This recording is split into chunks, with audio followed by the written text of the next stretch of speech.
tardes, un gusto saludarles a esta hora en Argumentos. Quien les acompaña, Soriemi González, siempre agradecida de Dios de compartir este espacio con ustedes en esta oportunidad para hacer el análisis económico y financiero de cómo está nuestro país en este momento, cuál es la ruta a seguir en ese panorama pues, económico, el tema del costo de todas las reparaciones de la infraestructura, la inversión también que se viene, pero también los planes económicos que siguen pendientes en nuestro país por ejecutar. Para esto vamos a tener dos invitados, al profesor del IESA y economista Aaron Olmos y también a un asesor financiero. Así que presentamos al primer invitado de esta tarde justamente para evaluar también esas variables macroeconómicas y cómo inciden al día de hoy en la dinámica del venezolano. Gracias por acompañarnos, profesor. Sí, buenas tardes, ¿no? Agradecido. Bueno, evidentemente el evento del 24 de junio modifica todo lo que se venía proyectando, ¿no? Para final de 2026, sobre todo después de este acercamiento, bueno, pues con la actividad petrolera, el desarrollo, pues, y la venta de crudo por parte de Venezuela a Estados Unidos, ¿no? Estas proyecciones de 10, 12, 15% de crecimiento Sí, del y que PIB. peculiarmente es como, o sea, teníamos una proyección primer semestre y ahora en este justamente junio, que era mitad de año, es como, bueno, ahora el escenario cambia completamente. Completamente, es una variable extraeconómica que todo lo afecta, ¿no? Entonces la proyección que había de un 2 o un 15% de crecimiento se recorta a un 3 a un 6% de crecimiento del PIB. Crecerá pero a menor velocidad, independientemente que la industria petrolera no se vea afectada desde el punto de vista operativo, más bien por el reporte de julio de la OPEP, Venezuela creció un poco los niveles de producción y los precios, si bien de alguna manera han variado negativamente, tampoco es que se ve tan afectado a flujo de ingresos. Razón por la cual a nivel macroeconómico Venezuela, por la vía de crecimiento, en principio se ve ralentizado, ¿no? Toda proyección que se hizo de enero a la fecha. Y hay una afectación del punto de vista de la dinámica económica en términos generales. Sectores que quizás no se habían activado, como el sector de la construcción, lo vamos a comenzar a ver moverse de lo más micro hasta eventos mucho más importantes, ¿no?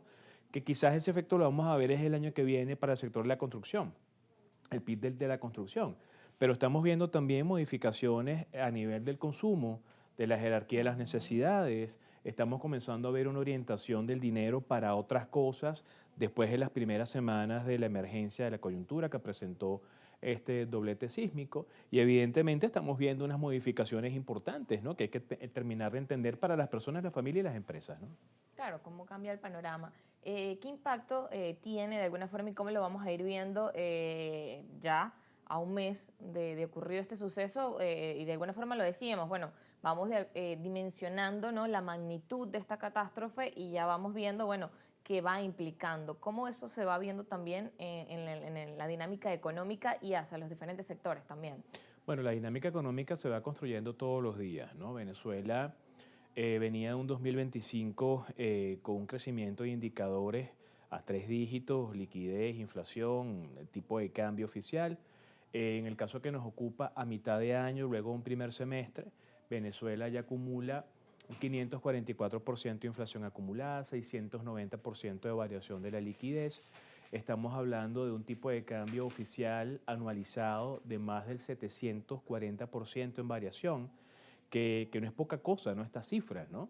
Y que de alguna manera, si bien el Ejecutivo había comenzado a hacer o tomar medidas económicas para tratar de afectar positivamente esa variable tan importante que es el tipo de cambio y la brecha que afecta a la asignación de precios y el poder de compra de los venezolanos, bueno, esta situación todo lo modifica. Si bien hemos visto, por lo menos el día de hoy, que por primera vez en mucho tiempo, el tipo de cambio oficial no sufrió variación, se mantuvo igual que el día de ayer. Pareciera que Banco Central está junto con la Banca Nacional, pues, asumiendo alguna cantidad de estrategias para tener un efecto sobre esta variable. Vemos que el tipo de cambio no oficial sí remonta, ¿no? Entonces, tenemos esa distancia, ¿no?, que está sobre el orden del 18% y sigue afectando la asignación de precios. Entonces, de alguna manera, las empresas se están ajustando a una nueva realidad, las familias se están ajustando a una nueva realidad y el ciudadano también tiene que entender esta situación, ¿no? Bien, ¿cómo podemos seguir analizando también este tema del mercado cambiario y todo de alguna forma, como decía, bueno, allí vemos que quizás la brecha no ha seguido avanzando, pero también observamos que hubo un comportamiento distinto post-terremoto. ¿Cómo también hacemos ese análisis del mercado cambiario y también analizar, bueno, qué estamos viendo al día de hoy y qué pudiera venir también en las próximas semanas? Bueno, en principio vimos una ralentización, una menor velocidad de crecimiento de esa brecha. Básicamente el uso especulativo de los excedentes en bolívares se aplicaron al consumo de bienes y servicios para atender la emergencia, ¿no? Algunas empresas de consumo, en sus más recientes encuestas, levantaban esa intención de parte de los hogares venezolanos. Lo cierto es que de alguna manera hablar quizás de una normalidad es algo complejo, ¿no? Porque esto ha afectado y todavía vamos a ver, no meses, quizás por años, ¿no? La afectación de este evento. Y lo cierto es que de alguna forma la dinámica económica, bueno, sigue su curso trastocado y estamos viendo cómo el sistema financiero de alguna manera tendría que comenzar a participar por la vía de los créditos. Ya Asociación Bancaria, antes de este evento, se estaba reuniendo, se estaba hablando incluso de una modificación del encaje legal. Habrá que ver cómo este evento acelera algunas tomas de decisión y cómo acelera también la participación internacional hacia Venezuela, no solamente por el lado energético, petróleo y gas, sino también a través, bueno, de la gran necesidad de inversión. Ciertamente, como lo decía, hay cosas que van a avanzar más lento, pero otras realmente, bueno, apresura que se tomen esas decisiones justamente, bueno, para avanzar en todo este proceso de financiamiento, de reconstrucción, de ayuda también a los diferentes sectores y lo veíamos quizás también con las propuestas, ¿no? De reformas de algunas leyes y que de alguna forma, bueno, amerita que se siga avanzando en cada uno de esos trámites y las medidas que se anuncien para poder atender esta contingencia que se suma a, bueno, lo que ya decía, cifras que ya que se venían de alguna forma acumulando y propuestas que venían pendientes por trabajarse. Ahora también veíamos, por ejemplo, propuestas de algunas entidades bancarias, bueno, con el tema de eso, de entregar divisas, pero sigue existiendo, bueno, esa pregunta de cómo realmente solventar el tema de la brecha y que el tema, bueno, de la inflación y los precios no siga afectando al venezolano y a su bolsillo. Bueno, se habla de unos, al mes de mayo, 5.547 millones de dólares colocados en el sistema. Al mes de junio se dice que son ya 1.800 más, cercanos a los 7.000 millones de dólares colocados. Sin embargo, no hemos visto el efecto de eso realmente sobre la disminución de la brecha o la desaparición de la misma, ¿no?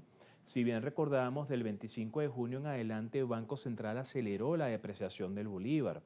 De esa fecha acá, más o menos un mes han pasado, o sea, la variación más o menos son más de 110 bolívares, que es algo que es abismal la velocidad a la que esto comenzó a ocurrir. Ahora pareciera que el BCB, a nivel del directorio, pues ralentiza, detiene, de hecho de ayer a hoy, como lo acabamos de decir, la depreciación de la moneda. Esto de alguna manera tendría que responder a una política monetaria concertada con el resto de las políticas. Sin embargo, si algo no ha estado presente en Venezuela en este año, por ejemplo, no solamente es la disciplina fiscal, sino la coordinación macroeconómica.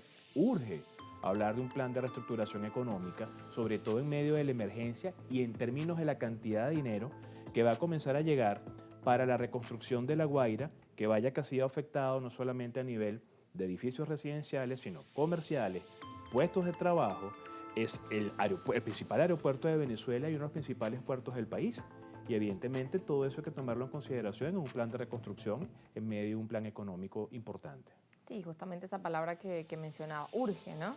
Sentarse a hacer ese plan y de alguna forma trabajar, ¿no? En lo que viene posterior con todo el tema del financiamiento. Nos corresponde ir a la pausa y al regreso seguimos conversando con el profesor y economista Aaron Olmos. Ya venimos.